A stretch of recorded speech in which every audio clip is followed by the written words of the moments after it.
జొన్న కొనుగోలు అంశంపై ప్రతిపక్షాలు రాజకీయాలు చేయడం తగదని మున్సిపల్ కౌన్సిలర్ గజవాడ నాగరాజు అన్నారు. స్థానిక కాంగ్రెస్ పార్టీ కార్యాలయంలో నిర్వహించిన మీడియా సమావేశంలో కాంగ్రెస్ నాయకులతో కలిసి మాట్లాడుతూ రైతుల సమస్యలను పరిష్కరించాల్సింది పోయి ప్రతిపక్షాలు లేనిపోని అపోహలు సృష్టిస్తూ రైతులను పక్కదారి పట్టిస్తున్నాయని ఆయన విమర్శించారు.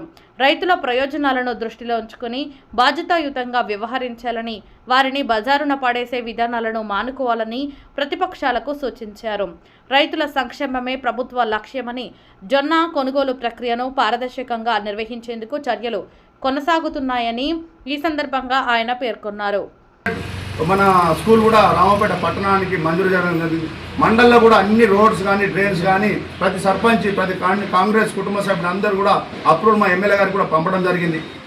ఇదేదైతే 2.5 సంవత్సరాలు అవుతుందో ఆ 2.5 సంవత్సరాలే ఇంకా కొన్ని వర్క్లు అవుతుంది, ఇంకా అయ్యేది కూడా ఉంది. ఇంకా కూడా మా గౌరవ ఎమ్మెల్యే గారికి కూడా స్పెషల్గా కాన్స్టిట్యుయెన్సీ అభివృద్ధికి ఇంకా అదన నిధులు రావాలని చెప్పి ప్రతి ఒక్కరు కోరడం జరుగుతూ ఉంది. ఏదైతే పనిచేస్తున్న ప్రభుత్వాన్ని, పనిచేస్తున్న నాయకులను ఏదో రాజకీయ కక్ష కోసం ఏదో మన ఇబ్బందులు పెట్టి అది చేసి ధర్నాలు రాస్తారోకాలు చేస్తే ఎలాంటి సమస్య అది సాల్వేషన్ కాదు. ఈ రైతుల సమస్య ఉన్నప్పుడు పార్టీకి సంబంధం లేదు, వచ్చి వాళ్ళకి న్యాయం చేయి, మీతో సాయం వాళ్ళకి ఏ విధంగా అయితే సానుకూల అవుతుందో అది మాట్లాడి ఆఫీసర్లకు అది చేసి వాళ్ళకు ఇంటర్నల్ సమస్య ఇది ఏదైతే ప్యాడీ ఉందో మా గౌరవ ఎమ్మెల్యే గారు స్పెషల్ ఇన్సెంటివ్ తీసి ఎక్కడ కూడా కాన్ఫరెన్స్లో వేరే కాన్ఫరెన్స్లో కూడా ఇబ్బంది జరిగినా కానీ మన కాన్ఫరెన్స్లో ప్రైవేట్ గోడౌన్స్ తీసుకొని రైతులకు ఇబ్బంది కావద్దని చెప్పి ఎట్ ఏ టైంలో అమాలి కొరత ఉన్నా కానీ బీహారీ వాళ్ళతో మాట్లాడి వాళ్ళ మూటాలతో కూడా మాట్లాడి స్పెషల్ బీహారీ పిలిపించి కంపల్సరీ ప్రతి రైతుది కంప్లీట్గా కాంటాక్ట్ చేసి ప్రైవేట్ గోదాంలోకి పంపించి 3 రోజుల డబ్బులు వేసిన ఘనత మన ఎమ్మెల్యే గారు. మా ప్రభుత్వం చేసి ఎన్నో కొనుగోలు కేంద్రాల కాడ ఏర్పాటు చేస్తే కనీసం ఫోన్లు లిఫ్ట్ చేయాలనే దుస్థితి ఆయన ఉన్నది. ఎందుకంటే మా ఎమ్మెల్యే గారు కూడా చెప్పినాం ఏమంటే మనకు ఖచ్చితంగా డిఎం మన పర్మనెంట్ మెదక్ డిస్ట్రిక్ట్ కావాలన్నా అని చెప్తే కూడా ఇంటర్నెట్ స్పందించి మాట్లాడడం జరిగింది. ఏదైతే మన క్షేత్రస్థాయిలో మన ప్రెస్ మిత్రులు అమరనగర్ ఉన్నప్పుడు కొందరం పోయి నేను క్షేత్రస్థాయిలో పరిశీలన చేస్తే జొన్నలు మంచిగా ఉన్నాయి, కొన్ని బ్యాగులలో మట్టిపల్ల ఉంది. ఆ మట్టిపల్ల ఉన్న బ్యాగులు తీసేసి అదే రోజు ఒక DCM వరకు 350 బస్సులు పంపితే సెకండ్ డేనే అన్లోడ్ అయినాయి, మళ్ళొక లారీ కూడా అన్లోడ్ అయినాయి. ఈ అన్లోడ్ కాగా ఈ ధర్నాలు చేసి కలెక్టర్ ఆఫీస్ చుట్టుముట్టు తిరిగి రాష్ట్రం అంతటా రామంపేట ఉన్న జొన్నలు ఖరాబ్ అని చెప్పి అన్ని ఏర్పాటు అందరికి తెలిసే విధంగా చేసుడు ఇది వాళ్ళకు కరెక్ట్ కాదు. ఏదైతే రైతులు ఇబ్బంది ఉన్నప్పుడు రైతులతో రాజకీయం కాదు. ఇప్పుడు ఎలక్షన్ లేవు, నీకు రేపు ఓట్లు అడిగే అవసరం లేదు. ఏదైతే వాళ్ళకు ఏదైతే సానుకూలంగా ఉందో ఆ సానుకూలంగా ఆలోచన చేసి మాట్లాడి ఆ సంబంధిత అధికారులకు చెప్తే అది సమస్య సాల్వేషన్ అయిపోయేది.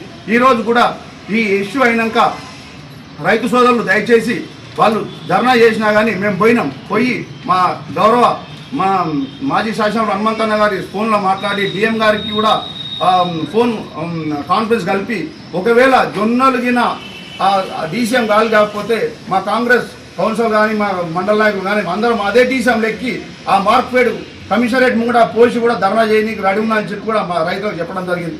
వాళ్ళు మంచి ఉద్దేశంతో సెగ్రిగేటింగ్ అవుతుంది, జాలి జరుగుతుంది, ఆల్రెడీ పోతా ఉన్నాయి. పోంగా ఎందుకు ఏదో 10 మంది రైతులకు నెల రోజుల నుంచి ఉన్నారు కాబట్టి వాళ్ళు కూడా ఆవేశంలో ఉన్నారు.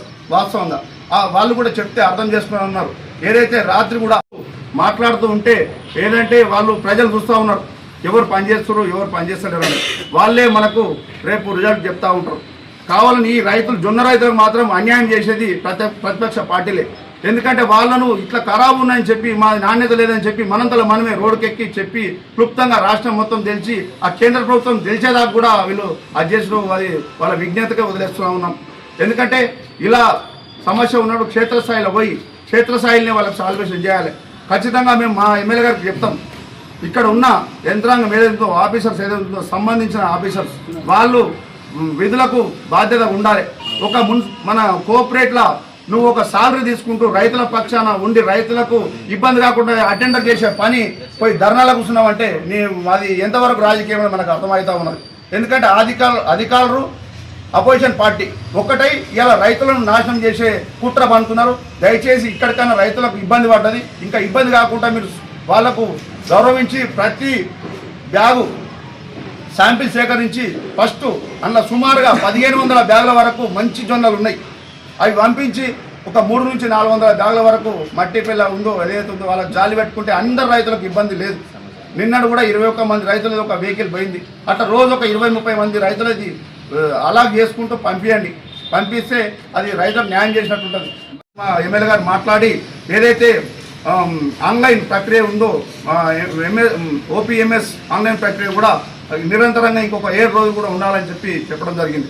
ఏదైతే ఇన్ని రోజులు ఒక 10 సంవత్సరాల నుంచి కూడా మక్కలు కేంద్రం లేకుండే, ఇక్కడ జొన్నల కేంద్రం లేకుండే, అంతా ఎమ్మెల్యే గారితో ఇది సహకారం జరిగింది. ఇంకా ఉన్న ఏదైతే 2000 క్వింటాల వరకు కంపల్సరీ మాట్లాడి మట్టికున్న ఇప్పటికైనా ఆ అధికారులు, మార్కెట్కి సంబంధించిన అధికారులు, కొనుగోలు చేసేటోళ్ళు ఎట్లా ఉండాలంటే పారదర్శకంగా ఉండాలి. వాళ్ళు విధులకు ఏంటంటే రైతుల గోస అర్థం చేసుకుంటట్టు ఉండాలి. ఏదైతే క్వాలిటీ లేని రైతులు ఉన్నాయో 260 మంది రైతులలో ఒక 10%, ఒక 20-25 మంది రైతులే క్వాలిటీ లేవు. అందరికీ కూడా క్వాలిటీ ఉన్నాయి. అవి పక్కకేసి అవి పంపిస్తే ఈరోజు మనకి ఈ సమస్య వచ్చేది కాదు. ఆఫీసర్ల నిర్లక్ష్యం, కేంద్ర ప్రభుత్వం ఏదైతే గౌరవ మన పార్లమెంట్ సభ్యులు రఘునందన్ రావు సార్ కూడా మాట్లాడడం జరిగింది. రఘునందన్ రావు సార్ మాట్లాడినా కూడా 10 days కూడా సమస్య సాల్వేషన్ కాలే. మాజీ శాసనసభ్యులు ఫోన్ కాన్ఫరెన్స్లో రైతులు కూడా ఉన్నారు. వాళ్ళతో మాట్లాడేటప్పుడు సాల్వేషన్ అయ్యి ఒక 350-400 బస్తాలు తెల్లారి కూడా మళ్ళీ ఒక 400 బస్తాలు కూడా పోయినాయి. ఈ పోంగా మళ్ళీ ఇదంతా రాజకీయం చేసి రాద్ధాంతం చేసి మనం మట్టి పిల్ల ఉంది, మన జొన్నలనే ఖరాబ్ ఉన్నాయి, నాణ్యత సరిగా లేదని చెప్పి మనమే ప్రచారం చేసుకోవడం జరుగుతుంది. దయచేసి ఒకటే రైతు సోదరులకు చెప్తున్నా, వాళ్ళు ఎలాంటి బాధపడద్దు. బాధ జరిగింది వాస్తవంగా. అది క్షేత్రస్థాయి ఆఫీసర్లు చేసిన తప్పుకు, కేంద్ర ప్రభుత్వం చేసే ఈ నిబంధనలకు మన గౌరవ మంత్రివర్యులు తుమ్మల నాగేశ్వరరావు కూడా, మా ఎమ్మెల్యే గారు కూడా రాత్రి ఒక 15 నిమిషాలు మాట్లాడడం జరిగింది.